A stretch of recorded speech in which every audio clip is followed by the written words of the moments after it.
A ver, cuando pensamos en deshidratación, seguro se nos viene a la mente esa sensación de sed después de hacer ejercicio, ¿verdad? Pero, ¿qué pasaría si les dijera que esto va mucho, mucho más allá? Especialmente en adultos, la deshidratación puede ser un enemigo silencioso con consecuencias bastante serias. Hoy vamos a desarmar este problema médico que, créanme, a menudo se nos pasa por alto. Miren este dato. Entre el 17 y el 28%. Esa es la cantidad de adultos mayores en Estados Unidos que sufren de deshidratación. Ojo, no estamos hablando de un problemita menor, sino de una condición súper común que afecta a una de las poblaciones más vulnerables. Definitivamente es algo que merece toda nuestra atención. Ahora, vamos a lo técnico, pero que se entienda bien. Médicamente, la deshidratación no es solo no tomar suficiente agua, no. Es un desequilibrio, uno bastante complejo, entre los líquidos que entran y los que salen del cuerpo. Y el problema es que este desajuste altera los electrolitos, como el sodio y el potasio, que son clave para que nuestros órganos vitales funcionen como deben. Ok, para que quede todo súper claro, esta será nuestra hoja de ruta. Primero, vamos a entender por qué es un peligro tan silencioso. Después, vamos a identificar las causas y esas señales de alerta. Luego, veremos cómo se diagnostica y se trata. Y, al final, lo más importante de todo, cómo podemos prevenir las complicaciones. Muy bien, empecemos por el principio. ¿Qué es lo que causa la deshidratación y, sobre todo, cómo se manifiesta? Entender tanto los detonantes como esas primeras señales de alerta es de verdad fundamental para poder actuar a tiempo.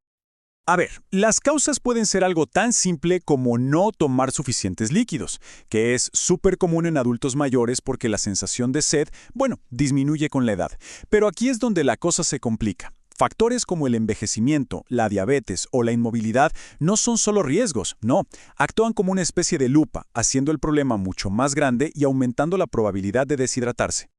Y ojo, porque no toda deshidratación es igual, ¿eh? Hay 3 tipos, pero vamos a enfocarnos en la más común, la hipertónica. En este caso, el cuerpo pierde más agua que sodio. ¿Y por qué esto es tan importante? Pues porque el sodio se concentra en la sangre, algo que se llama hipernatremia, y eso puede provocar síntomas neurológicos bastante graves.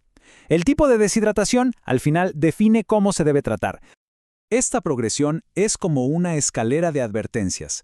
Empieza con algo que podríamos ignorar fácilmente, como tener sed o sentirse cansado. Pero si no hacemos nada, la cosa escala rapidísimo, a mareos, debilidad, y puede terminar en un estado crítico con confusión, convulsiones e incluso coma. Es una escalera muy peligrosa que tenemos que aprender a frenar en los primeros escalones. Bueno, ya vimos el problema, hablemos de las soluciones. Una vez que hay sospecha de deshidratación, ¿cómo se confirma y qué caminos hay para tratarla? Porque claro, un diagnóstico preciso es la clave para aplicar el tratamiento correcto. Y esto no es una adivinanza, ¿eh? El diagnóstico se confirma con datos duros. Los médicos buscan marcadores específicos en análisis de sangre y orina. Por ejemplo, una relación alta entre BUN y creatinina es una señal de que los riñones están sufriendo por la falta de líquidos.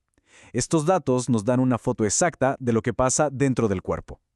El tratamiento, por supuesto, depende de la gravedad. Para casos leves o moderados, la rehidratación oral suele ser suficiente y muy efectiva. Pero en los casos graves, cuando la persona ya no puede beber, ahí la vía intravenosa es indispensable. Y esto requiere una supervisión médica súper estricta para reequilibrar los electrolitos sin riesgos. Y esto que ven aquí es de verdad un dato de oro. Para esos casos leves existe una receta súper simple para preparar en casa una solución de rehidratación oral recomendada por la OMS. Es una herramienta sencilla pero muy poderosa. 1 litro de agua, 6 cucharaditas de azúcar y una de sal. Algo tan simple que puede marcar una diferencia enorme. Ya vimos las causas y el tratamiento, pero ¿qué pasa si la deshidratación se vuelve recurrente o grave? Ahora vamos a meternos con los riesgos a largo plazo y, más importante todavía, cómo podemos adelantarnos para que nada de esto pase. Y las complicaciones no son cosa de juego, afectan a todo el cuerpo. Estamos hablando de lesiones graves en los riñones, arritmias cardíacas e incluso delirio. Es una prueba bastante impactante de cómo un simple desequilibrio de líquidos puede provocar una cascada de fallas en los sistemas más importantes del organismo. Y si todavía quedaba alguna duda de la gravedad del asunto, este dato es contundente. Hasta un 15% de mortalidad en adultos mayores hospitalizados por deshidratación severa. El mensaje aquí es clarísimo. Detectar y tratar esto a tiempo no es una opción. Es una cuestión de vida o muerte. Entonces, ¿cómo evitamos llegar a este punto? La clave, como casi siempre, está en la prevención, en ser proactivos, asegurar que se tomen suficientes líquidos, educar a pacientes y cuidadores sobre las señales de alerta, vigilar de cerca a las personas en riesgo y revisar medicamentos que puedan estar contribuyendo. Son pasos súper concretos y efectivos. Así que si hay algo que tenemos que recordar de todo esto, que sea lo siguiente. Aunque la deshidratación es peligrosa, también se puede predecir y se puede tratar. Reconocer las señales a tiempo y mantener una hidratación proactiva son, sin duda, las herramientas más poderosas que tenemos para proteger la salud. Y quiero cerrar con una pregunta, una reflexión para todos. Más allá de los datos y los protocolos, la pregunta final es personal. La sed es solo el primer aviso, pero ya vimos que hay muchas otras señales.